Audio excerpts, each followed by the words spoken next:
The second book of Samuel, chapter 1. It happened after the death of Saul, when David was returned from the slaughter of the Amalekites, and David had abode 2 days in Ziklag. It happened on the 3rd day, that a man came out of the camp from Saul with his clothes torn, and earth on his head. And so it was when he came to David, that he fell to the earth. David said to him, "From where do you come?"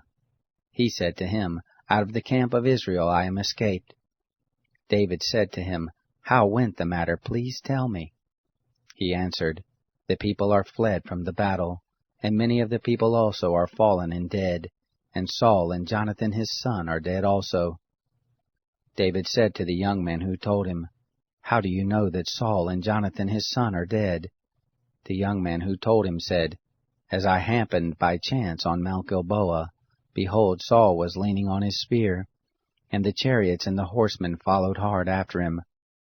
When he looked behind him, he saw me and called to me. I answered, 'Here I am.'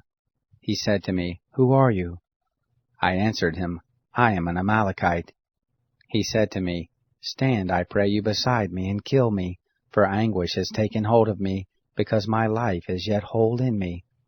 So I stood beside him and killed him, because I was sure that he could not live after that he was fallen. And I took the crown that was on his head, and the bracelet that was on his arm, and have brought them here to my lord." Then David took hold on his clothes and tore them, and likewise all the men who were with him, and they mourned, and wept, and fasted until evening for Saul, and for Jonathan his son, and for the people of the Lord, and for the house of Israel, because they were fallen by the sword.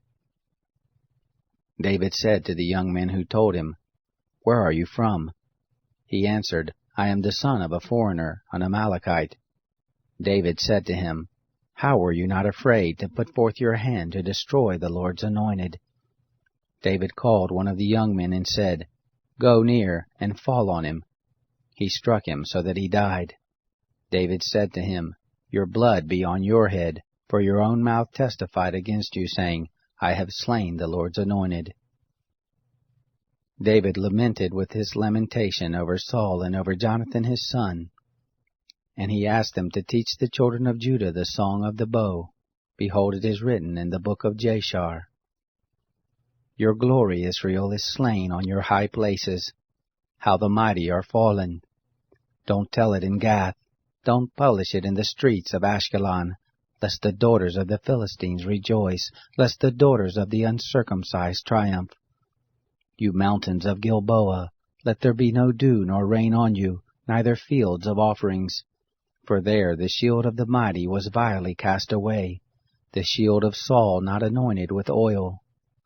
From the blood of the slain, from the fat of the mighty, the bow of Jonathan didn't turn back, the sword of Saul didn't return empty.